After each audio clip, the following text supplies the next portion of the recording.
Good morning, Yankee fans. How's everybody doing?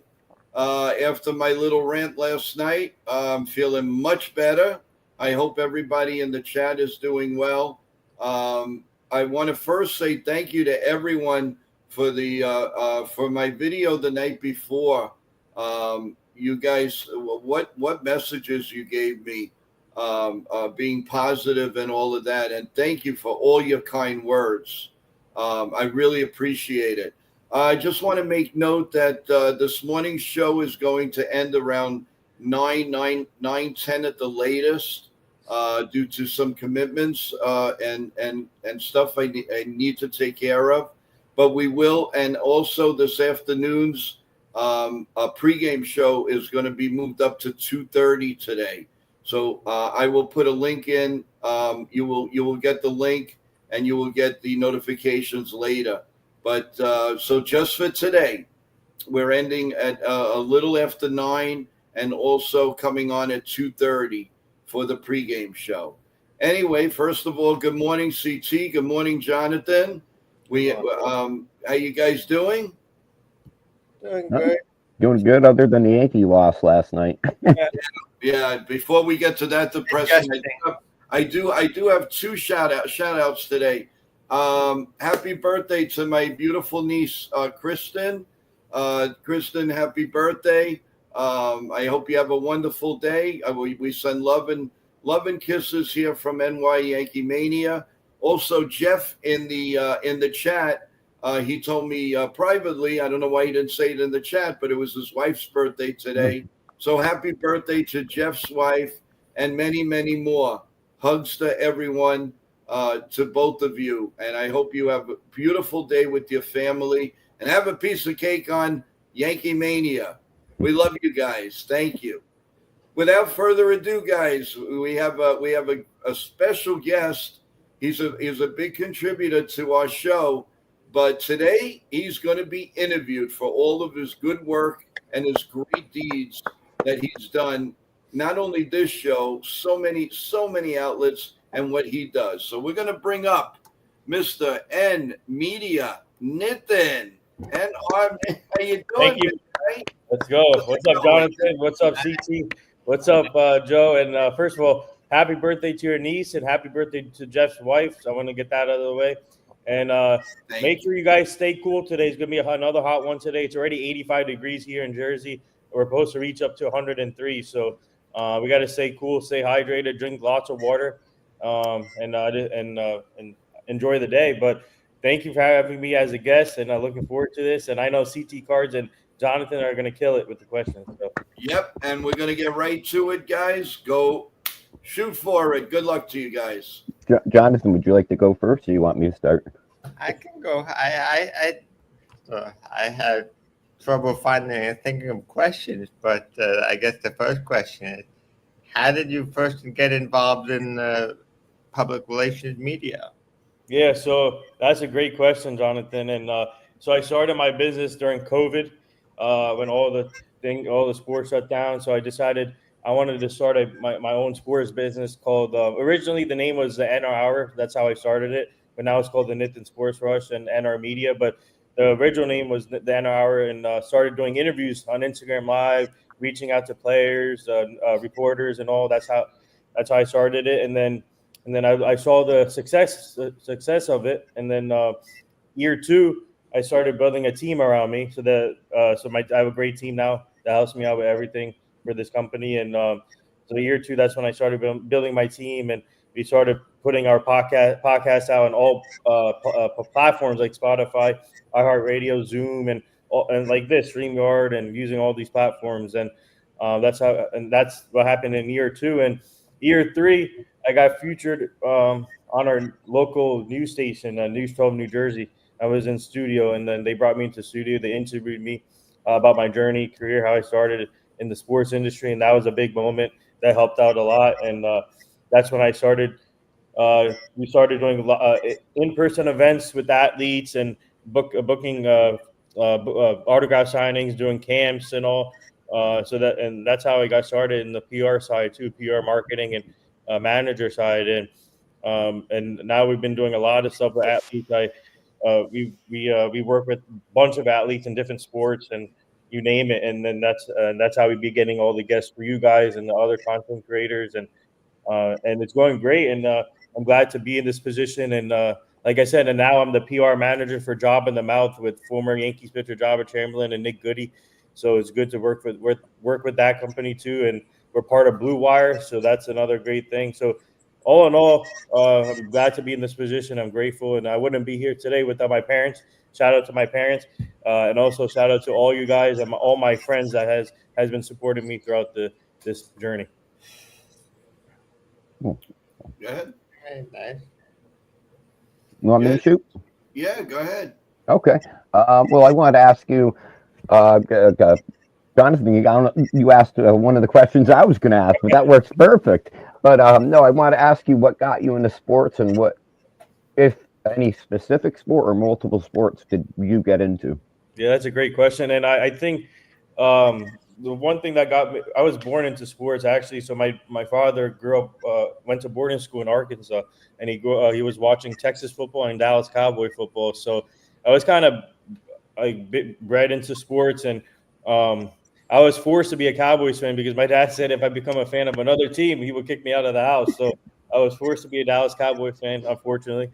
But yeah, so that's how I got into sports, and then I looked up to I always watched Stephen A. Smith, all these other reporters, and I haven't like when I was young as a kid watching these games, I would have like a notebook and a pen with me, writing down all the stats and like the predictions, what's gonna happen, and I mean that's cool like about it. So yeah, and then to be able to do an event with Stephen A. Smith eventually last year, to meet him, it was a great opportunity. So, yeah, so watching him and watching like uh, Dan Patrick, or you name it, all these icons, and looking up to them, and even the Is, players. So, is Stephen A. Smith the same in person as he is on television? no, actually, he's cool in person. He goes out of character in person. Actually, he's cool, calm, and really cool to talk to. He's quite a character when he's Yeah. on television. Yeah, he's crazy. He can go crazy. It's and television. If he did an interview with Chris Russo and Stephen A. Smith, there would be nonstop shouting. Or with me. What? Probably with me too. It'll be World War Six with Joe. World War VI. Non-stop shouting in the. Especially Yeah, if the Yankees lose. So that's CT. That's how I got into sports, and now be able to work in the industry is amazing. Nice. Though during your adventures you're on, what is the strangest moment you've had meeting some of these stars that you work with? The strangest moments. Not bad or good. I'm just saying something like out of the norm. Okay. Actually, that's a good question. I would say, okay, I got one. So Chad, we did an event with Chad Ochocinco at Woodbridge, and so this woman named Vicky, she takes all the photos for them for the fans when they do autograph signings. And after the event, he goes, "Vicky, you want to marry me? Be my wife?" And Chad Ochocinco says that to Vicky, and even though he had, that was a crazy moment. Yeah, he's a crazy cat too. Ocho Cinco is crazy, but yeah, that was a crazy moment. He straight up said, "Vicky, be my wife, marry me now." After the event, and yeah, that was a crazy moment too. So beyond this media, who is the? Have you ever met people, any famous sports people? When you're not working, or just out of random, have you ever ran into anybody that's very well known in the sports world? Yeah, I ran into like off work. I ran into let's see. Yeah, I ran into what's his name? Otis Anderson from the Giants. Good friends now with him. I ran into David Tyree, another Giant. Yeah. good friends with him. Ran into oh Nick. I'm gonna say who hold on. I ran into uh,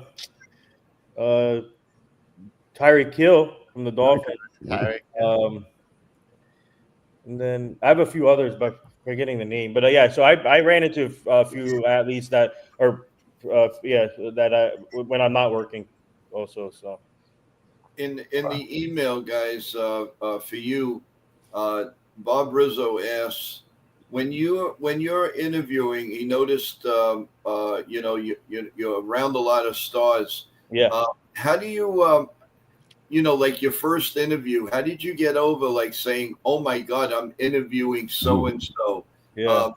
How did that make you feel? And how do you get over the jitters and get ready to answer it to do the interview? This is coming from Bob. Oh, great question, Bob. Actually, my first ever interview I've done when I started this whole business. His name is Jim Down. He's a former hockey player from the New Jersey Devils. Oh Uh, yes, yeah, sure. but he's a Jersey guy. So that was my first ever interview I did on my show, and yeah, I was a little nervous, obviously going into the first interview, and but I said that this is why I started this. I wanted to showcase my talent and go and then put it out there and see how it goes. So it went well. Jim Down loved it, and it was a great interview. And once that was over, I felt good. I feel like let me do more now. Let me do more. I was ready for more after that. So Yeah. once you get out of that, the jitters in the first interview out of the way, then it's like making your debut in Yeah. sports. You know? Yeah, I have my own story on in that one. Mhm. Should I tell you it? Yeah. Okay. In 2004, I went to Tampa, and right at the end, as I was leaving, I went to the gift shop, Hmm. and Alex Rodriguez was in the gift shop, and this was right before the 2004 season, Mm. and I was so I when I entered, I had to leave the gift shop. Oh I wow. was like I couldn't go. I was so frozen in my time. So I was there with a friend and my mom, and then my friend went up to Alex Rodriguez and introduced me, and I got his autograph. Nice. That's awesome. The next year, the same thing happened with Reggie Jackson, but he rejected when I asked Nothing him new. for his autograph. Nothing new. That's for sure. He's, Also, he's one person I hope you never do an interview with unless he's on good behavior or has a lot of drugs. also, Bob he added to it. He said, "Okay, that's a great answer." But he said, "What about a woman athlete? Did you ever get intimidated with any of the women athletes that you conquered, or that you I mean, talked?" if it was like sometimes like being with the like attractive like woman athlete, I would get a little bit, but you just have the same thing. You just have to be calm and collective. And I've done a lot. I work with a lot of female athletes now too, it's amazing, and seeing the growth of women in sports is huge. And so I love working with them, and you just have to be professional and go about it in a different way. And so I'm fine when it comes to working with that. So it's easy for me. So I wanted to ask you. You've been kind enough to help a lot of us Yankee streamers get guests, and how does it make you feel when you're able to make this happen? I feel great. My team and I feel great if whenever we book a guest for you guys, Joe, NFE, or all these other content creators, Jason from River App 161. He's done a couple interviews with us, or even my all these other content creators. So it's good. It's great when we do that, and we're connected with a lot of athletes, and it feels and then for them to take time out of their schedule to come on your guys' show and my show even just to speak to you guys, talk about their journeys is truly remarkable, and we're glad that we were able to book some guests for you guys and even the other content creators. So I don't know if CT was going to ask this, but while it's fresh in my mind, you just mentioned your team, and kudos Yes. to them. What is a daily for your team and for you? I guess either to set it out. What is a routine for them? What do they do? How do they go about it? And I'm just I'm mesmerized. I'm curious So how that all starts. yeah, so day by day is like when they start working, they start reaching out to people and through emails, all social media formats to see if they're interested in doing events or working together and booking guests, like what we do for you guys. And so that's how they get started, and uh, and and and then what do you call it? And then doing their own, and then producing the show or making content, editing, or like all that stuff. But yeah, so they start reaching out to people once they start working, and then we go from there. And that's like pretty much how we work. And And network. like your meetings when you're together is I like, mean, okay, we reached out to Alex Rodriguez. He's going to yeah, get back to us. This one is going to get back, and then you just combine everything. you So combine everything, and mhm. Yep, do Mm, you do that on a daily basis? yeah, we do like weekly meetings if needed. If and then we do like pop up meetings and to discuss stuff for the week or what's going to go on, and what are the next steps. So we have meetings, and then obviously networking is key. So they always network for us too. So That's fascinating. Thanks for sharing that with us. yeah, no And, problem. CT? Nathan, I wanted to ask, uh, what is the best advice you've been given during this journey you're on? Was it another player or athlete, or was it someone who works on your team? So my mentor Leonard Marshall, one of my mentors, he played for the Giants back in the. He played with Lawrence Taylor. Um, so he told me my mentor. He's one of my mentors. I have 7 mentors in this business, so he's one of them. He told me just keep it up, keep it going, and don't give up. And big things will come. And he's right. And look at this, big things are coming. And Yeah. he's always said, just be yourself and uh, be your own self and do not follow anybody. Be a leader and network the way you network. And yeah, so that's what he said. And look, it's paying off. And shout out to all my mentors too, not Atlanta Marshall and all that. And then Lee Steinberg is one of my mentors. Amy Trask, Tina Servatio, Ryan Field, Brandon London. You name it. Those are all my mentors. So Cool. shout out, and especially Leonard though. He gave me that advice. So. Awesome. Um, you feel a comfort zone when you're at a game and you're in the press box and you feel say, I've come a long way, man. I'm here. Yep. Not everybody can do this. Not everybody could be and I know you even keel and you're not one of those that says, haha, I'm here and you're not. And I remember my first time I was in the Yankee booth, and I was like, I'm looking around, and I just said to myself, "Wow, I can't believe I did this. I did this was me." And I think you must feel the same exact way. I know we had help along the way, but when you're in there, there's a special, there's a bond, that that you say, "I did it." Do you ever feel like that? Actually, I always feel like that when when we're working events or camp or in the press box or wherever a big event. I always feel like I made a year. I earned it. I worked hard to get to at this point. So I always think that. But the biggest moment I will never forget was obviously last year at Fanatics Fest, and also being at this year's Super Bowl in New Orleans, covering Radio Row and being part of that facilities in Radio Row, New Orleans. Um, I, and I will never forget that moment being connected with all the players down there and players that I know and got to catch up with and make new connections and reconnect with people. So that those are the 2 biggest events that I will never forget. So, what's In the up, chat, Jason? yeah, how you doing, Jason? Hi, Uh, Jason. in the chat, Stephen B asked, "How did you become a Yankee fan?" Well, I became a Yankee fan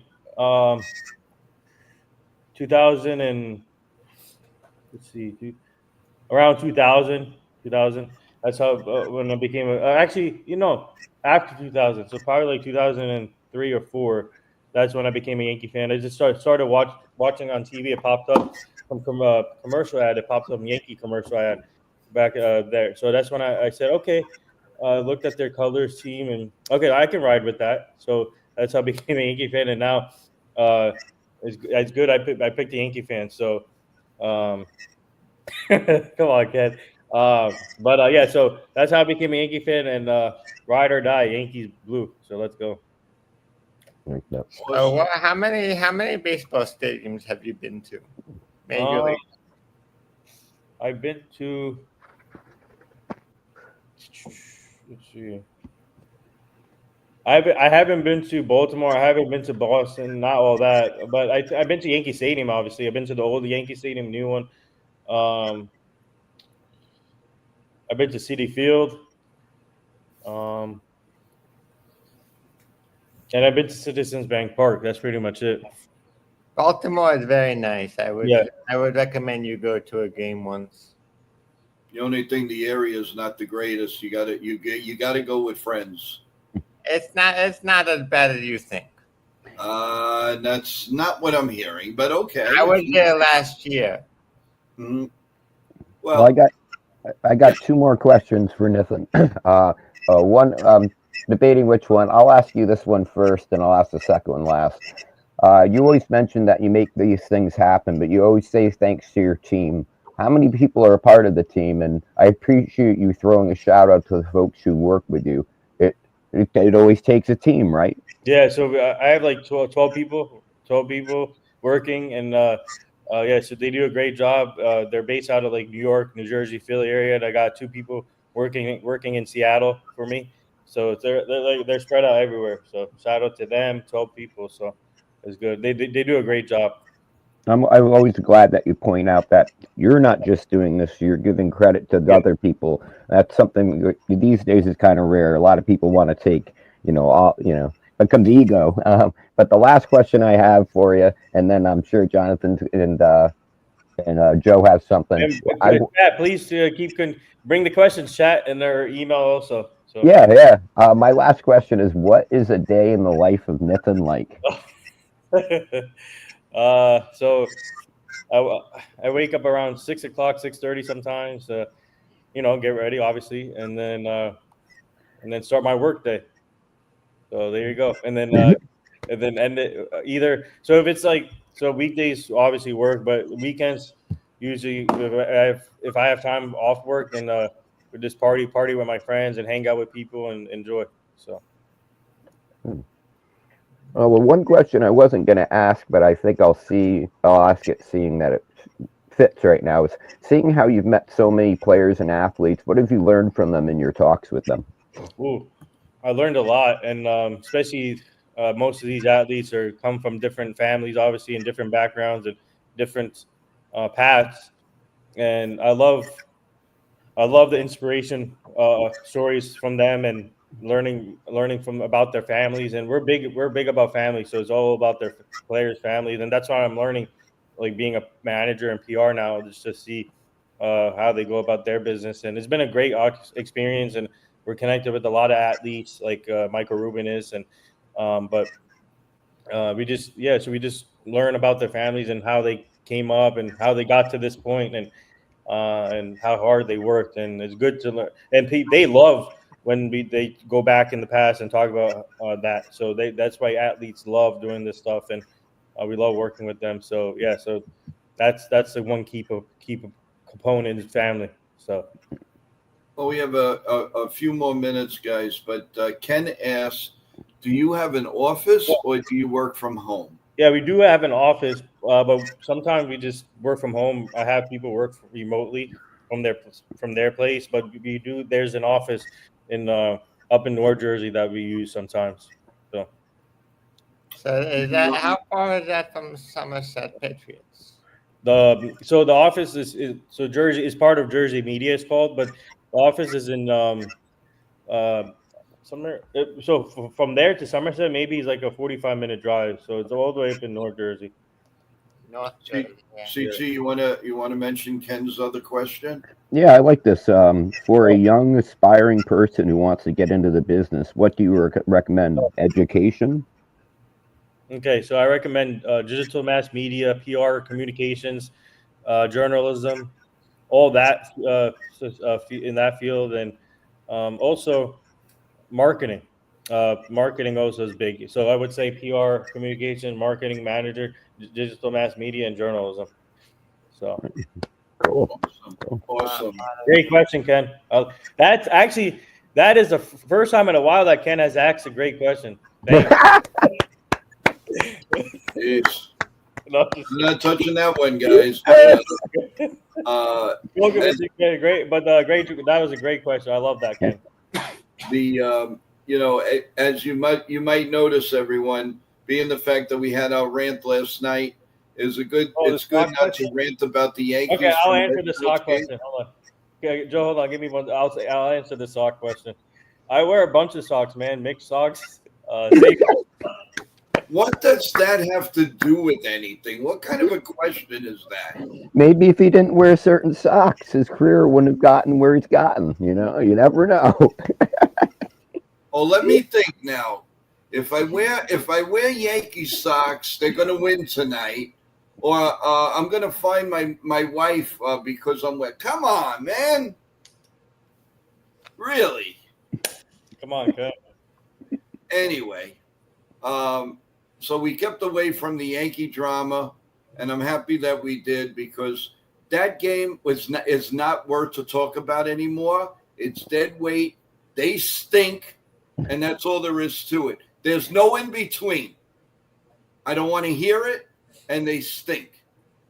Now go out and prove that you're a team, and you're a playoff team. Facts. I agree, Joe. I Stop agree. with the damn changing of the lineups. It's retarded already. Oh, here comes the It's rant. retarded. It's about time somebody Let's go. speaks Come on, up. get riled up. Let's go. Let's go. Come on. Come on. It's really about time somebody speaks up. That we got it.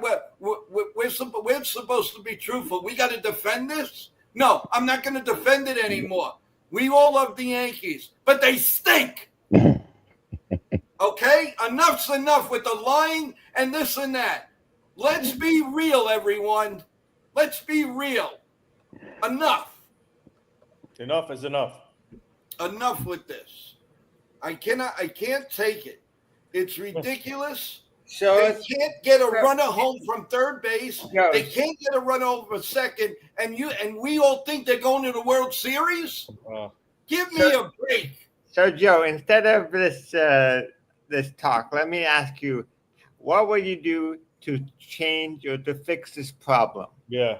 Come up with solutions instead of complaints. You're supposed to do that in spring training, like you always say, Jonathan. Yes. What do they do in spring training? Okay, how about the trade Play deadline? pool? How about I'm with Nathan. What about the trade deadline? How about- okay, come up give us with, some- come up with give us some Don't solutions. start with the trade deadline. I'm sick of it. We'll wait. Well, We'll wait for the It's round 5 table. weeks away. You have We'll 5 wait weeks. for the round table. The Yankees don't have money to spend, guys. You want this one. I went with the ramp last night. What are they going to do? They don't want to spend any money. Who are you going to get? Come on, let's be real. They're gonna overspend. A great rookie's gonna go, and then we're not gonna sign the guy. And if we sign the guy, they gotta pay triple, double, whatever. It's not gonna work. They're working with like $3-4 million. What are you gonna get for that? I mean, everybody's got this pipe dream that they're going to get Suarez, they're going to get this guy, they're going to get Brandon Donovan. Ken goes IKF for They're the not win. doing that. IKF for the win. Oh, that's terrible. And then Jason goes, who told you they won't spend? Because they've done the same thing every year. Everybody proclaims it's because of the fact that if they get this, they're going to go double over the Cohen threshold. Unless that's stopped and they just spend like drunken sailors, what can they do? What are they going to do with the trade deadline? All right, then come up with solutions then. Well, that's what That's what I'm trying to say. Everybody's talking about this guy and this guy. If you know damn well, then your payroll's going to go to 350, 360, whatever it is. You know, Hal's not going to do that, because if he was going to do that, he would have done it already. Jason down in 161 saying, and who's saying that the expensive players are the only solutions? Yeah. Well, if you're going to get the same type of quality that we have now, maybe a little upgrade, where's it coming from? And it's not coming from Arizona now. Nope. They lost. I'm not agreeing or disagreeing with anyone. Yep. I'm not saying that. Yeah. What I'm trying to say is they want these upgrades. And of course, fantasize, Suarez, this guy, that guy. They're all pricey. So, you're going to end up with maybe a John Birdie. Okay, Jason is asking Joe, what is he saying? Who told you they did not want to spend? He hasn't done it in all the years. Yeah, so but why, he doesn't want to go over the threshold. I like this comment. I want to see them go to 340, and I'll never mention it again. Oh, God. Angry mob boss Joe. Angry Bob Boss. I guess we need Tony Soprano to come on. Yo, where's Listen, I'm saying that they're always worried about the payroll, and rightfully so, because they're going to pay double and triple. Well, So somebody come out with a trade that their payroll doesn't go up, and they can, they don't even have players to trade really. Marcus Stroman, that's going to bring a lot.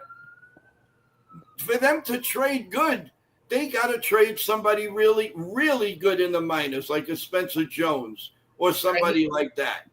There's only one guy, in my opinion, right now that's untouchable, and we all know that he plays shortstop in AAA. But other than that, everybody's up for grabs. But who do you get? And if you're not going to spend crazy, you're going to what does it make sense to trade a Spencer Jones for an okay player? You want to get something really good for him, but he's going to be costly. Who can you get? That's all I'm saying.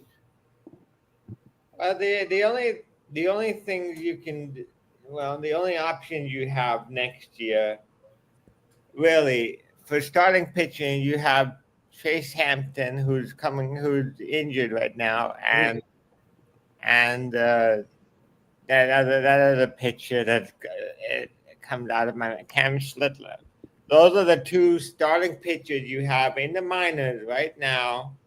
And of course, because Hampton is injured, you don't exactly know what he could do. But right now, if those two pitchers can be in the starting rotation sometime next year, and they will probably also have to be protected on the 40-man after this year, then those are two rookie starting pitchers. Yes, and Jason 161, by the way, hello, how you doing? I hope everybody's doing well. They're already at the highest threshold. Well, that's why they're not making moves. Yeah. They're going up and down with the minor leagues. I understand it might be early for trades and everything, but can they prove to us that they're willing to really add to the payroll? Because there's nobody to trade money-wise. Yeah, you really have to sell to somebody. This is one thing, and I think this is one thing that baseball has to include in their next CBA. They have to include the trading of draft picks.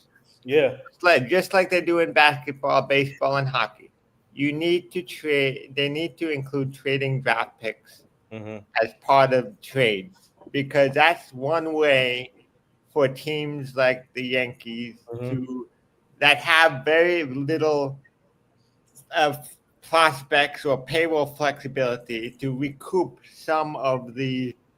For example, if you want to trade Schlittler, Hampton, and Parada for I don't know, Suarez, even though he's hurt. And you have Arizona's first round draft pick of next year, who that's maybe in, let's say it's number 19, for example. That might be a better way to incorporate trades. I mean, as I said, I think draft picks should be included in trades. I agree. Hey guys, I don't mean to rush, but we'd like to pick this up at 2:45. That will be our pregame show, and to talk more Yankees. Niffin, thank you. Unfortunately, thank you. we have to shorten the stream this morning due to a couple of I commitments. thank you guys for having me as a guest also. I'll try to be ready around 2:45. If not, around closer to 3, I might be ready because I have a 1:15 appointment. Okay, Jonathan. Niffin, I want to say thank you for coming on, and I was serious. Like I really wanted to ask you these questions. Thank you. And since even like last year, when you were helping a couple other channels that I watch, and I was going, man, I like to pick his brains, and so we're finally able to do that. And thank you, I really appreciate it. And you answered the questions and gave us some clue of what the life of the Niffin is like. So thank you. Okay, so there's a question, Joe, here from Jason. What expensive player moves the needle and is available? So what expensive player moves that? Your guess is as good as mine. Your guess is as good as mine. I don't know. Arizona, we can't do Arizona now because Suarez is hurt. Yep. And the Yankees are not.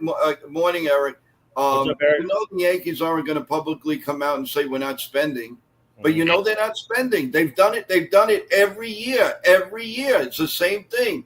They come that close, and then and they don't, and they do not follow through with something big. And why? There's one more thing that has to change in the CBA, in my opinion, is they have to move back the trade deadline to August 15th. Ever since they increased the playoff amount of teams in the playoffs, they basically over the past 10 years they've increased the amount of teams in the deadline while reducing the trade deadline. I think the trade deadline has to expand it back Okay. to. Well, guys, thank you so much for the morning. Sorry for the short stream for today, but we got a lot accomplished. And thank you, Big N, for a great interview. CT, great job. Jonathan, as always, good job. And we will see you at 2:45 today, guys. Just for today, 2:45 for the pregame. Let's go, Yankees. We will see you later. Have a great day, and we'll talk later. Let's go, Yankees. Spend the money. Do what you need to do. Let's be a championship club again. Let's do this. And we will have a round table to discuss it. God bless you all. God bless America. We will talk to you later. 2:45. Goodbye, everyone.